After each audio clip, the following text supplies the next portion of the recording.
The story begins with Shiki, a teenage high school student who was expelled due to his frequent fights with classmates. While talking on the phone with a friend, he pretends not to be bothered by getting expelled from school. Moments later, Shiki's dad storms into the room and smacks him on the head after overhearing his phone call and realizing he got expelled from school again. He can't believe Shiki messed up like this. He tries to hit him a second time out of anger, but Shiki quickly dodges and leaps back onto his bed to avoid it. After calming down, his father still demands an explanation from Shiki about his expulsion. He also questions how Shiki obtained all the guns stored in his room, emphasizing that they own a liquor store, not an armory. Finally, he warns Shiki to change his behavior before it destroys his future. But Shiki didn't like those words, and he snaps back at his dad, shouting that he's glad they're not related by blood because he'd never want to turn out like him. That final words cut deep.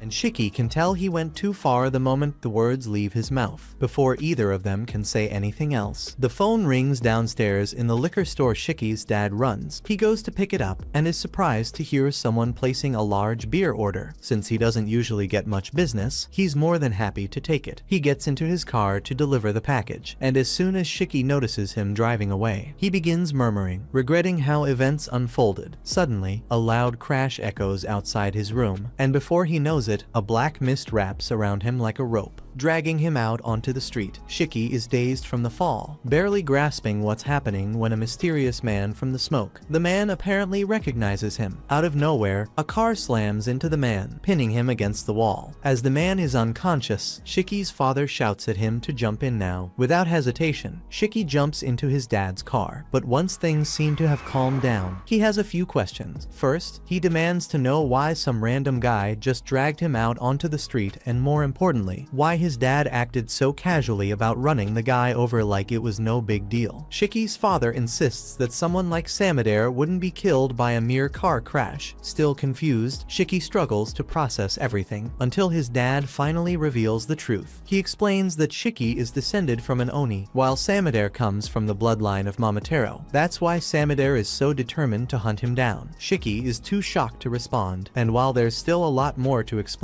but his father doesn't have time to elaborate. Samadare has already caught up to them. A creeping black mist envelops the car, causing it to malfunction. With no other choice, Shiki's dad stops in a nearby abandoned factory, desperate to escape before the car gives out completely. After they get out, Shiki glances back and sees the car completely engulfed in that same strange black mist. But before he can ask what it is, the car suddenly explodes in a massive fireball. Amid all the chaos, Shiki's dad looks away for just a moment, and in that brief instant, Samadare manages to take Shiki. Inside the factory, Samadare traps Shiki mid-air using his black mist shaped like a spider web. When Shiki asks him what's going on, he coldly replies that anyone with Oni blood is just a pest that needs to be wiped out. With that, Samadare prepares to finish Shiki off for good. But before Samadare can strike, Shiki's father arrives to stop him. As he steps in, he reveals that the stories of Momotaro and the Oni are real, and their conflict has been ongoing for thousands of years. Over time, the descendants of Momotaro have continued the mission of eradicating the Oni, which led to the creation of the Momotaro Agency. Shiki remains puzzled by everything, but his father never assumed a boy like him would grasp it right away. For the moment, he instructs Shiki to stay back while he deals with Samadare. However, the moment Samadare hears Shiki's dad plans to confront him, he summons two swords from the dark mist and lunges forward with incredible speed. However, Shiki's father counters by summoning his own mist blade, deflecting the strike. The black mist is a distinctive ability exclusive to Momotaro's descendants. Shiki's dad was once part of the Momotaro Agency and even fought alongside Samadare in the past. His real name, Tsuyoshi Momotaro. However, he abandoned that life years ago to raise Shiki far from the agency's reach. Sadly, he was never going to be able to keep Shiki hidden forever. Samadare then questions Tsuyoshi, asking if he's forgotten how dangerous the Oni really are, but Tsuyoshi has no interest in discussing it. His only concern now is keeping Shiki safe. Tsuyoshi holds his own against Samadare for a while, but eventually, Samadare finds an opening and slashes his chest in a flash. Tsuyoshi collapses to the ground, unconscious, leaving Shiki horrified by what he's just seen. Shiki yells at Samadare for hurting his father. Samadare then shifts his focus back to him, ready to end it. But just as he moves in, Tsuyoshi, using the last of his strength, grabs Samadare's leg to stop him from reaching his son. Samadare demands to know why Tsuyoshi would risk so so much to protect a child with Oni blood. But Tsuyoshi responds that a father doesn't need a reason to shield his son. He acknowledges that Shiki might not the best person, and yes, he has Oni blood, but he's never harmed anyone. With that in mind, Tsuyoshi challenges Samadare, asking how he could justify killing a kid. Tsuyoshi's words cut deep, stirring up the guilt Samadare has been carrying lately, but he refuses to hear any more. He summons his sword, ready to strike Tsuyoshi down. Shiki can do nothing but watch in despair as his father faces death at Samadare's hands, and the only thing racing through Shiki's mind is an overwhelming desire to kill Samadare. Blood starts pouring from every part of Shiki's body as his mind is consumed by pure hatred. By the time Samadare looks back at him, Shiki has vanished. Suddenly, Samadare hears the sound of multiple guns cocking right beside his head. Startled, he instinctively leaps backward, barely dodging the attack, but he still has no clue Shiki's whereabouts. At that moment, a drop of blood hits the ground.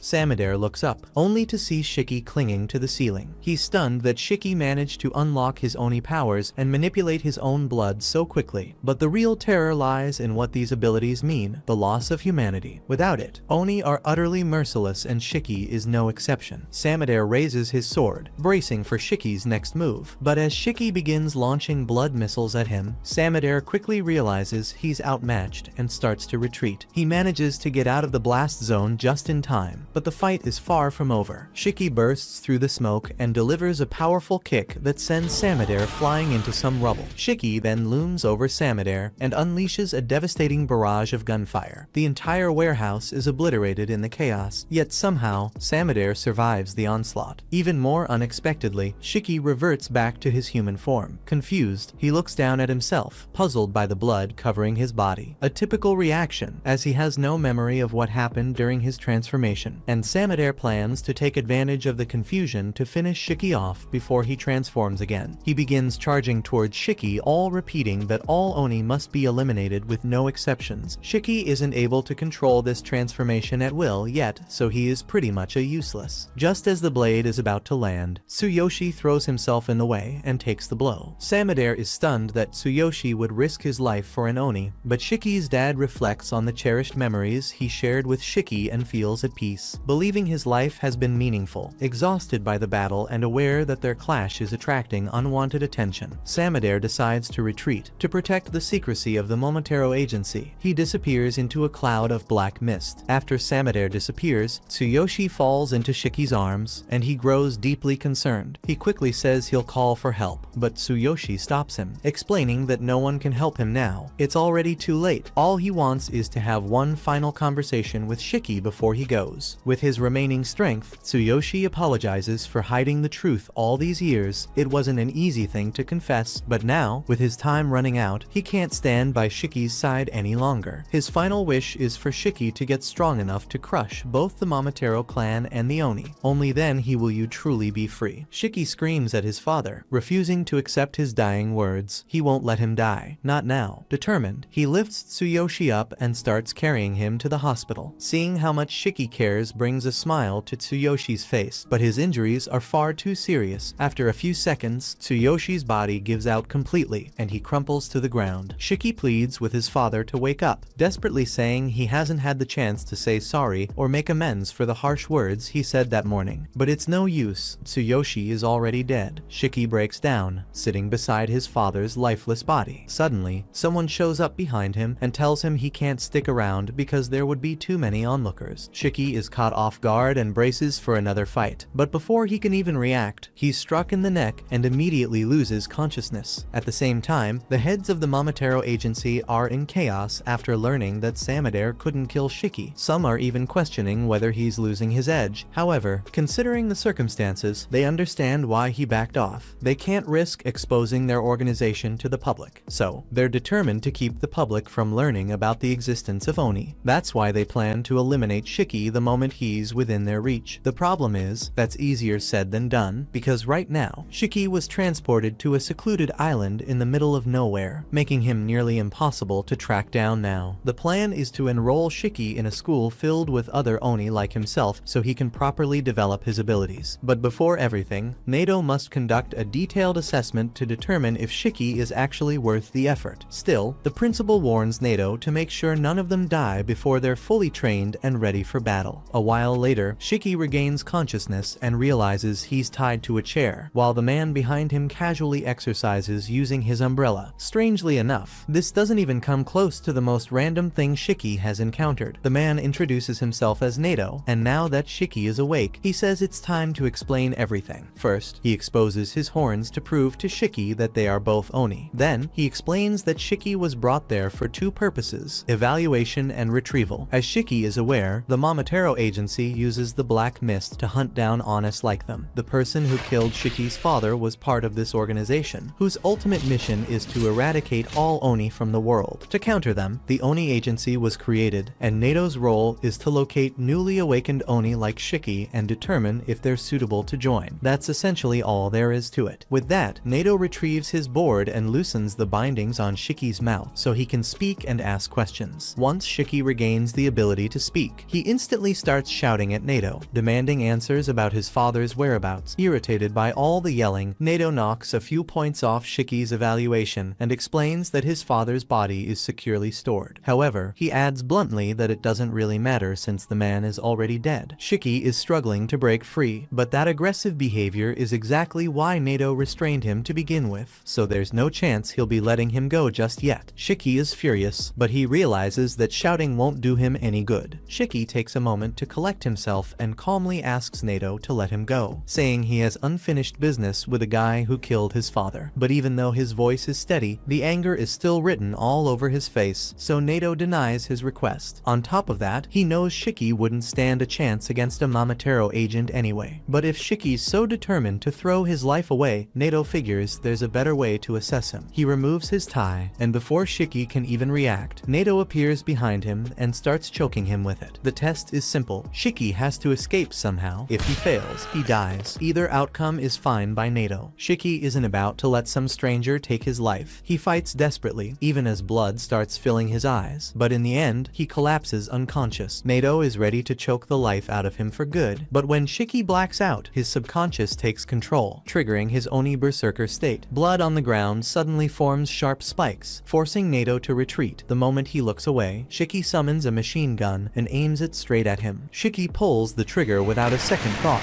but as the smoke clears, Nato stands untouched, protected by his umbrella. It's clear to him that Shiki hasn't mastered his abilities yet. The only way he can fight is by losing control and going berserk. Still, Nato sees this as the perfect moment to teach him a lesson, so he aims to restrain Shiki as gently as he can. When Shiki finally comes to, he notices his arm soaked in blood and Nato standing over him. He's completely confused about what just happened, but Nato isn't surprised. When an Oni goes berserk, they lose all awareness and tear through everything around them. That's exactly why the room is now covered in blood. Shiki still can't make sense of anything Nato is saying, and Nato's starting to suspect the guy might just be an idiot. To spell it out clearly, Nato sees Shiki as a clumsy brute with no grasp of how to control his blood, so he tells him he's officially disqualified. Shiki is seething over how things unfolded, but through his rage, one truth becomes undeniable. Nato is on a whole other level. There's no way Shiki can take him down alone, admitting that stings his pride, but if he wants to take on the Momotaro agency and avenge his father, he'll need every bit of help he can get. Shiki pushes down his pride and bows his head, pleading with Nato to take him on as a student, but Nato's already had enough of him and shuts him down right away. In a real fight, charging in without thinking is a death sentence, and someone like Shiki, who lost control and went berserk, wouldn't survive long. He can't manage his blood, and frankly, he's just an idiot. Nato has no interest in wasting time on a hopeless student like that. Now that Nato has realized Shiki is worthless, he can't afford to let an uncontrollable berserker stay alive, and must eliminate him. Shiki is shocked by Nato's words, but based on what he knows about him, he understands the threat is real. If he wants to live, he'll have to move fast. Shiki turns and bolts as Nato summons his blood umbrella, but he knows there's no way he'll get away before the attack hits, so instead, he charges straight at him. Nato figures the guy must have lost his mind. There's no way Shiki could win in a direct clash. To stop him, Nato summons a wall of spikes and quickly runs through all the possible moves Shiki might try. Attack from the side, leap over, or retrieve, because there's no getting through the spikes. And, just as Nato expected, Shiki goes for the jump, what Nato didn't see coming, though, was Shiki forming a gun in midair and firing a shot straight at his head from that range. Shiki feels a surge of pride for finally landing a hit on him, but the blood bullet doesn't actually barely do any damage. Nato's still far stronger, and the attack barely phases him. He's stunned that Shiki could command his own blood, but assumes it was just a fluke, especially since Shiki seems close to losing control again. The last thing he wants is another berserk outburst, so Nato readies his strongest move to take Shiki down quickly. But to his amazement, Shiki actually regains control, holding back his berserk state. Perhaps it wasn't just luck after all. Nato is baffled by Shiki's success and demands an explanation. Shiki reveals that he simply mimicked Nato's technique. After seeing him use his ring to cut his finger and summon the blood umbrella, he attempted the same. He mentally willed his arm to transform into a gun, and through sheer force of determination, it worked. Luckily for him, the gamble paid off. Nato struggles to accept that such a reckless approach actually succeeded, yet he can't argue with the results. Typically, an Oni must maintain perfect emotional control to prevent going berserk, which is why impulsive fighters like Shiki usually lose control and fall into chaos. But Shiki's not like the others. He didn't suppress his emotions, he overpowered them and forced his berserk mode to obey him. It's a rough and unrefined approach,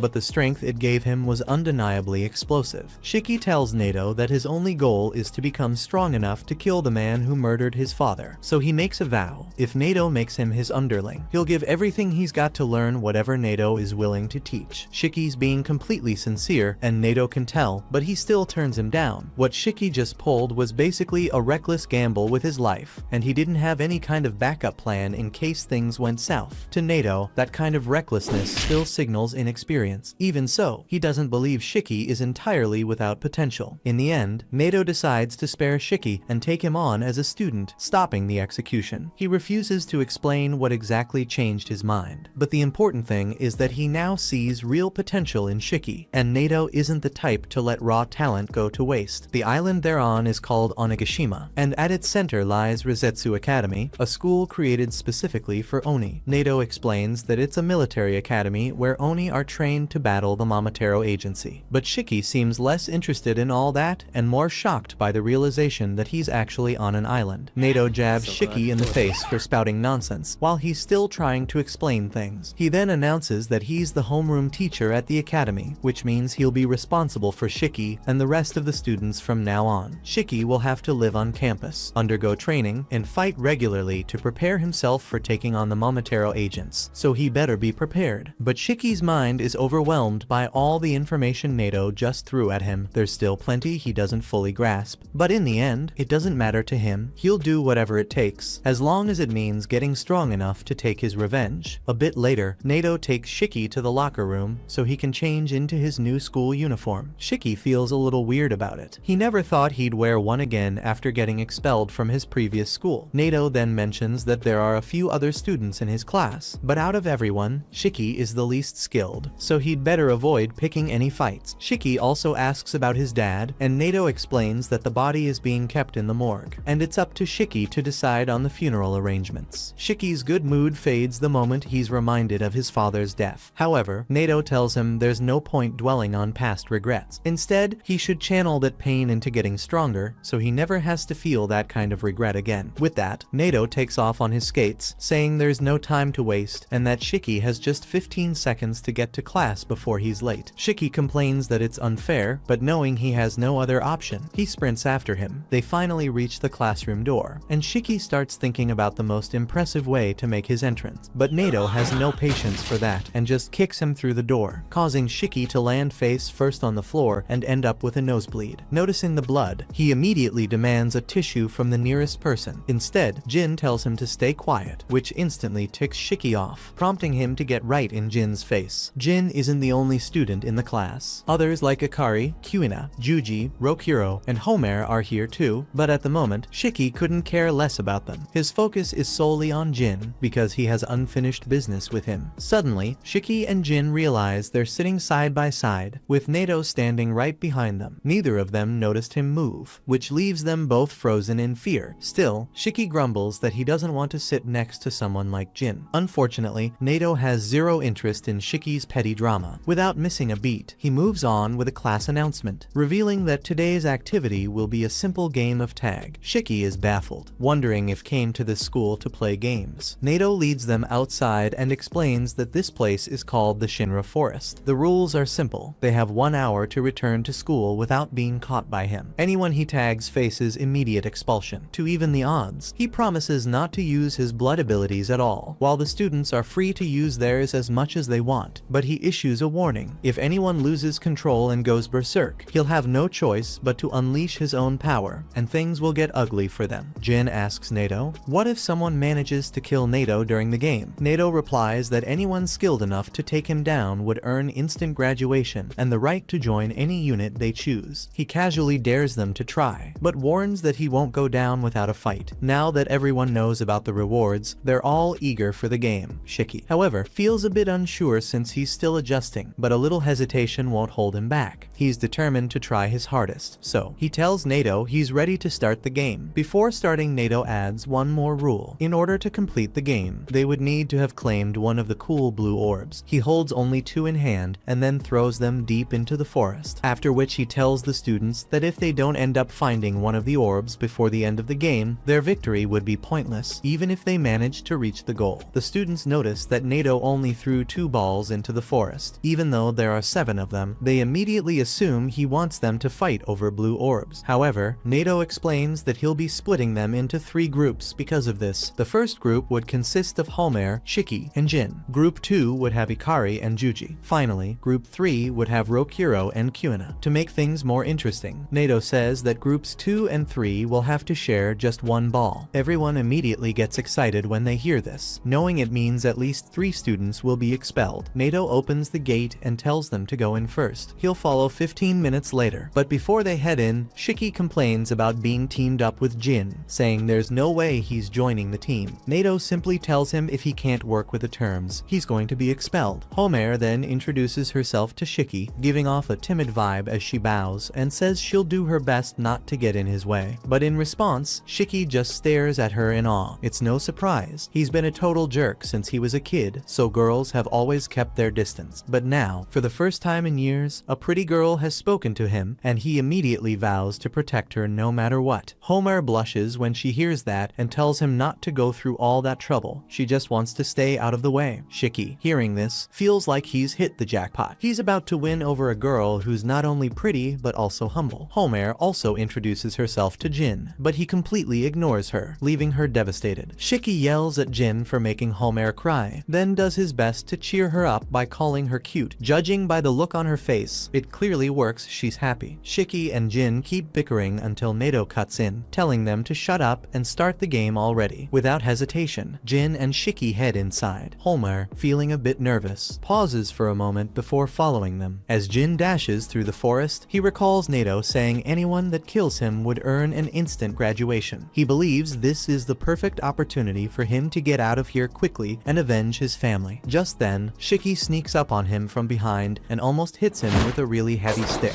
They stand opposite each other. What Shiki wants is for Jin to take back what he said about his reason for coming here being pointless. In an attempt to prove how strong he is, Jin takes off his mask and shows the scary scars he has on his mouth. But Shiki isn't intimidated by it because he feels showing off scars is something only weak people do. Jin then rips his arm open and 3 spinning blood chainsaws emerge from his arm. Shiki's eyes widen in surprise as he wonders how Jin is controlling his Oni blood with such ease. Jin can tell Shiki is intimidated by this. He tells Shiki to just run away if he's scared. That's when he learns that Shiki came all the way here to avenge his dead father. For that reason, Jin just believes they'll never understand each other. Shiki tries to control his blood too. He bites his finger and lets the blood seep out, but nothing happens. He just ends up embarrassing himself. He's furious that Jin can do it so easily while he can't. Shiki never was the kind of guy to back down from a fight, so he picks up his stick and charges Jin, giving it his all. Meanwhile, Homer is lost in the woods and starting to look really discouraged. She trips and falls flat on her face, saying that someone like her doesn't belong here. She briefly finds hope, remembering that Shiki said they'd work together, but quickly loses it again when she realizes she relies too much on others. Still, she keeps walking, unaware that she just passed one of the blue orbs she's supposed to collect. Meanwhile, the other students wait outside, wondering how things are going inside the forest. At the same time, Shiki and Jin are still brawling, and it's clear that Shiki is getting his butt kicked. Jin dodges every single one of Shiki's attacks. He's really frustrated at how Jin can control his blood so easily. Even the shape it takes when he controls it is far different from his. In the middle of the fight, his 2 brain cells click, where he realizes the shape of his blood is even different from Nato's. This makes him realize he can shape or form his blood as he wishes. But in the next moment, Jin smacks him across the face and knocks him out.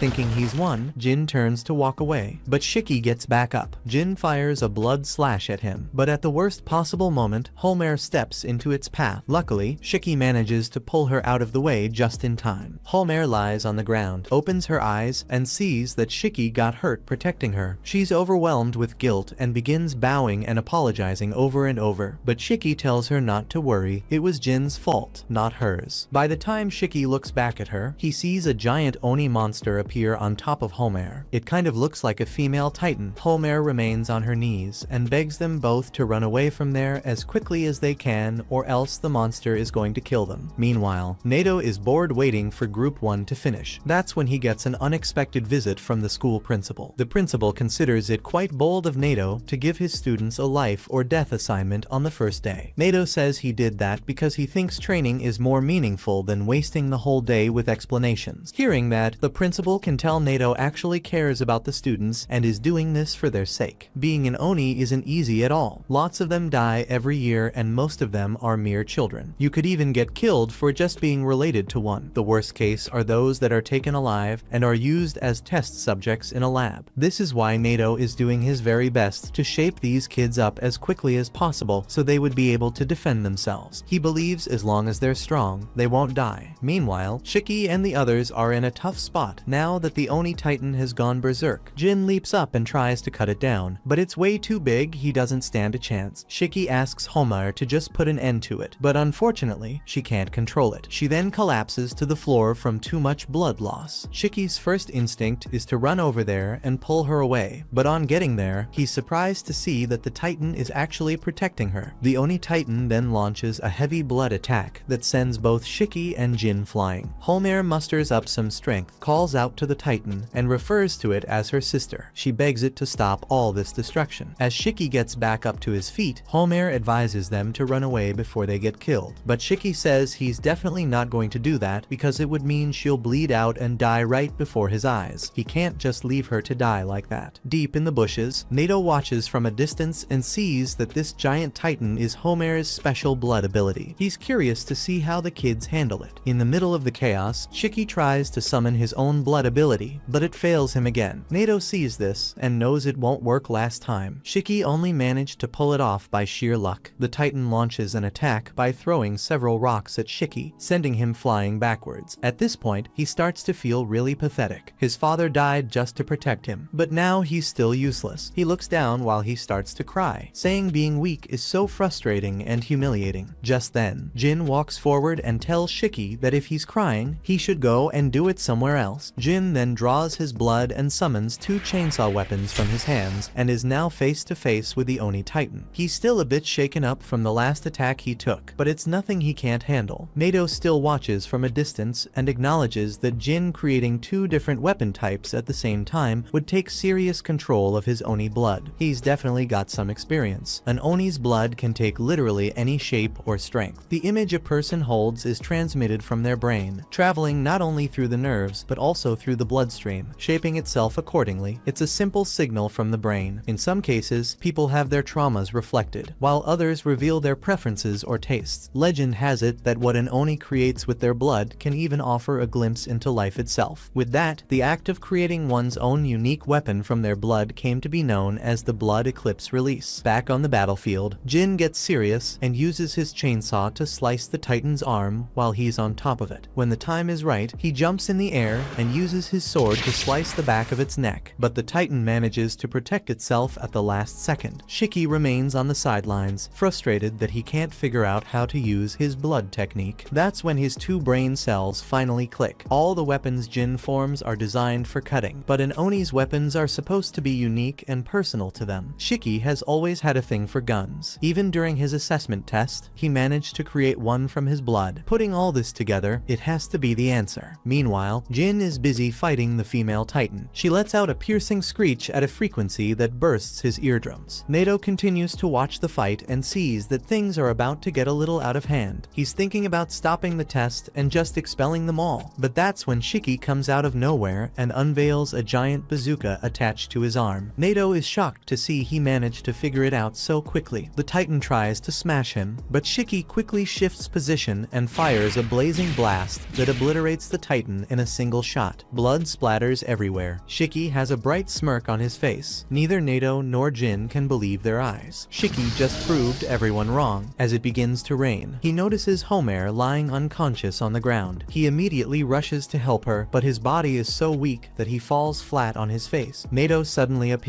telling him that he's paralyzed because he just used a ridiculous amount of his blood at once. What Shiki did was extremely dangerous and could have gotten him killed. Despite that, Shiki still tries his best to look tough by standing up, but immediately falls back down. Nato warns him that using too much blood at once could be fatal. Shiki still can't control his blood properly and has a long way to go. Nato advises him to take things easy from now on. Still, Nato can't deny that the attack Shiki used a few minutes ago was incredibly powerful. Shiki tells Nato not to worry so much about him. Instead, he wants all the attention focused on making sure Homer is alright. He insists they can take care of him only after she's been helped. Hearing this, Nato feels shocked and confused, wondering why someone who nearly died would still worry so much about others. Just then, Jin sneaks up from behind and tries to chop Nato's head off, but Nato luckily blocks it in time. After putting some distance between them, Jin asks Nato why he's wasting his time worrying about them. Jin doesn't care who gets hurt along the way. All that matters to him is achieving his goal, no matter the cost. Nato casually opens his umbrella, saying he prefers to treat all his students equally, but guys like Jin seriously piss him off. Jin confirms with Nato one last time that if he manages to kill him, he would graduate instantly and get assigned to the squad of his choice. Nato agrees to the terms. He even says he'll not use his blood techniques at all to defend himself. Without wasting any time, Jin charges at Nato and attacks with his chainsaws, but Nato swiftly blocks every strike with his umbrella. Their fight continues back and forth, with Nato defending each attack effortlessly. After creating some distance again, Jin rushes in once more, but this time, just before Jin attacks, Nato clicks his umbrella, releasing a thick cloud of smoke that blinds Jin temporarily. Nato tells Jin not to worry, the smoke isn't poisoned, it's just regular smoke. Jin can tell he's using the smoke to launch a surprise attack on him. His plan is to cut him in half the moment he tries to get close to him, but just then, he gets hit in the arm with a ton of rubber bullets. Nato observed that Jin is all about close combat, so he decides to keep his distance with long-range attacks. He's only hitting him with rubber bullets, but since he hurt his arm while fighting the Titan, Nato is sure it hurts like hell. However, Jin still has one more trick up his sleeve. He unleashes his new Blood Eclipse release and hurls several spinning blades at Nato. Nato dodges them with ease, but is surprised that Jin found a way to counter long-range defense. Their fight escalates into the air, and Jin sneaks up behind him, trying to end it all, but Nato catches him off guard with another surprise smoke grenade. Jin lands in the middle of the smoke-covered ground and immediately assumes that Nato will try to snipe him from the north, but Nato sneaks up from behind and lands a solid punch to his back, sending him flying. As Nato walks toward him, he says that assuming your opponent will always attack from a distance is a good way to get yourself killed. Jin was an easy target because he kept favoring his right arm. Nato tells him his biggest mistake was thinking he could win this fight while injured. Then, he uses his special umbrella to trap Jin, but Jin has used so much blood that he's too weak to even break free. Shiki observes the entire thing and is left speechless. Nato continues to speak, telling Jin that if this was a real battle, he would have been dead. Along the lines, Nato reveals that Jin is going to such extreme lengths just to see his father again. Jin is shocked that he knows this. Nato explains that he did a bit of digging and found out everything, like the fact that Jin's father is a Momotaro. Shiki hears this and is stunned. Now that his secret is out, Jin decides there's no point hiding anything anymore. He begins by saying his dad was a miserable bastard who took everything from him, his family and his dreams. The scars all over Jin's body are painful reminders carved into him by his father, and the hatred he's felt since childhood has never faded. As a kid, he barely survived, living off scraps he found in street dumpsters. Now, the only purpose driving him forward is to kill his father. Only then will he feel whole. The backstory gives Jin an adrenaline rush, so he quickly breaks free from the umbrella prison. But before he can do anything, Nato grabs his face and slams it into the ground.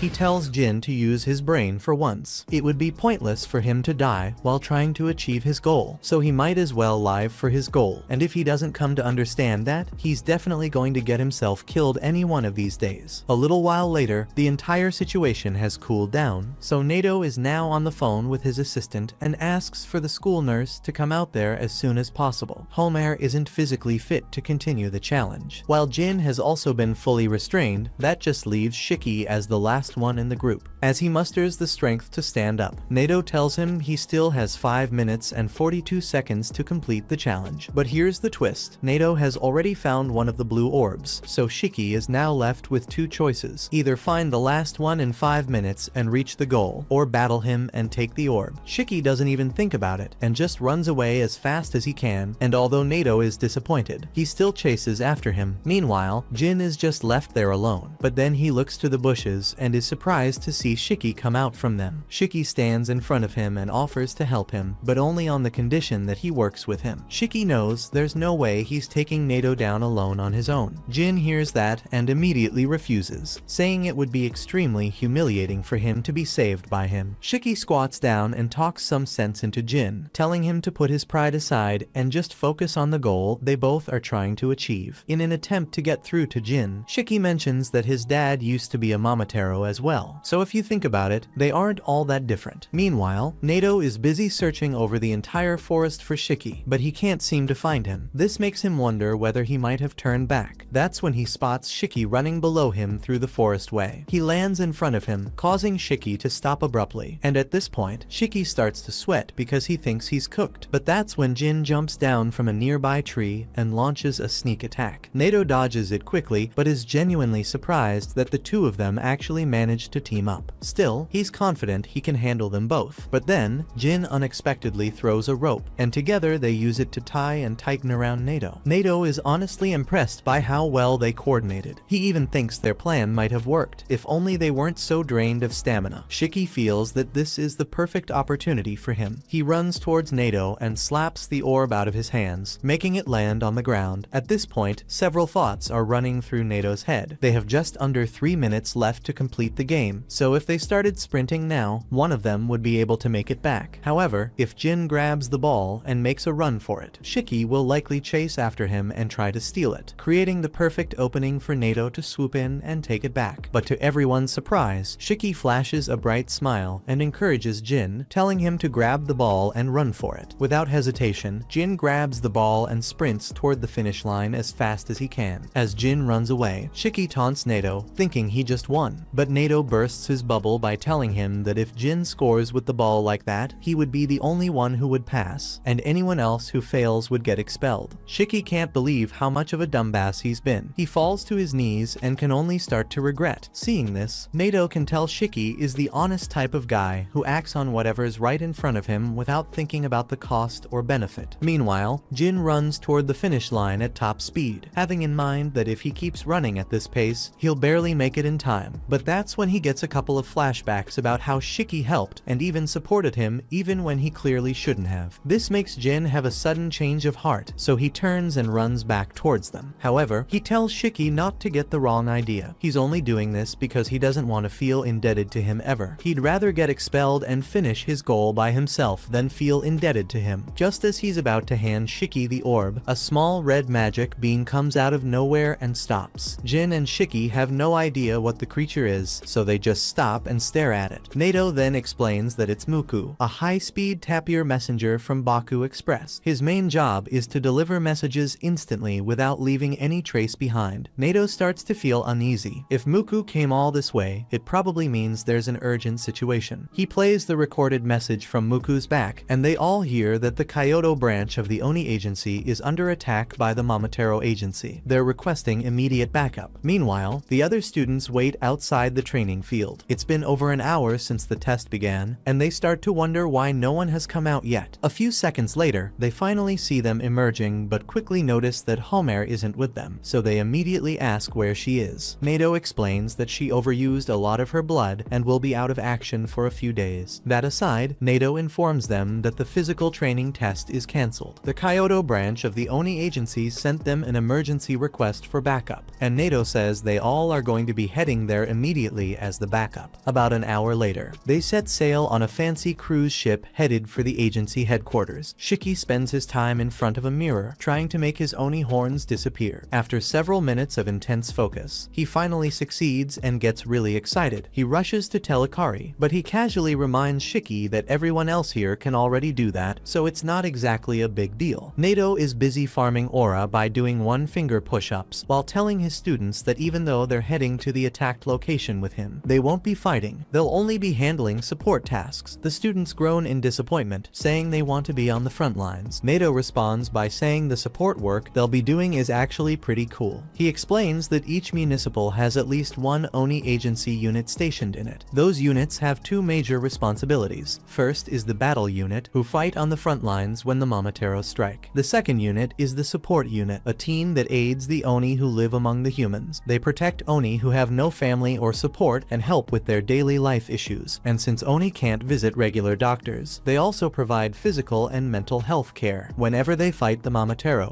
The students are also responsible for rescue and medical support. That's why they're being assigned to the support unit. Shiki gets frustrated when he hears this. Fighting on the front lines would have been a chance for him to grow stronger. He even wonders if the guy who killed his dad might be there, and the only way to find out is by getting there first. Finally, Nato adds that the Momotaro agency has several regional branches, and the one stationed in Kyoto is especially formidable. Shortly after, Nato and his students arrive at their destination. Nato tells them that he plans on taking them to the underground area beneath the Uryuta temple, but everyone become confused when the group stops in front of what appears to be a regular restaurant. An old lady then lifts up the curtain at the entrance and says she's been expecting them. She then leads them into her living room, where she unveils the secret underground passageway that runs directly beneath the Uryuta temple. Elsewhere, we see Tsubakiri, the captain of the Momotaro agency, who has just slaughtered an entire unit of Oni with the help of his trusty vice captain, Yomogi. Yomogi is kind of annoyed because Tsubakiri went a little overboard when dealing with the Oni. Cleaning this mess up is going to be a real pain in the neck, but Tsubakiri defends himself, saying he simply can't resist conducting experiments on the Oni whenever he comes in and encounters them. He's a little upset that there were only male Oni this time around. He prefers using female Oni for his experiments because they have a higher pain tolerance. Yomogi feels that Tsubakiri's experiments have gotten a little out of hand, especially his latest creation, a hideous hybrid of a dog, a monkey, and pheasant. Tsubakiri admits the creature is really ugly, but insists that it's extremely important, because this time, he succeeded in creating an Oni eater that preys only other Oni, which is the ultimate anti-Oni biological weapon. Yomogi warns Tsubakiri not to lose sight of their objective, which is to protect the civilians and destroy dangerous Oni, but Tsubakiri is more concerned about discovering the mysteries behind Oni blood, things such as its healing factor, the way it mutates, and the weapons it allows them to make. Yomogi reminds Tsubakiri that he's only able to conduct these little experiments of his because he's a member of the agency, so he should at least try to contribute a little. Tsubakiri continues to ramble about all the wonders he would be able to perform if he was able to control Oni blood, but what he doesn't know is that there's a little Oni boy hiding in fear as he overhears all the terrible things they just said. The voices of the Momotaro agents slowly fade, so the boy takes a sigh of relief, thinking he's just escaped death, but Tsubakiri then sticks his head out in front of him. The boy moves back scared. Turns out Tsubakiri knew he was there all along. Tsubakiri feels it's his lucky day because he was actually running low on child specimens, but luckily for him, he's just found one. Yomogi walks over and hits him hard with the intent of knocking him out, but the boy is still conscious and mustering strength to get back up. While she's kicking him,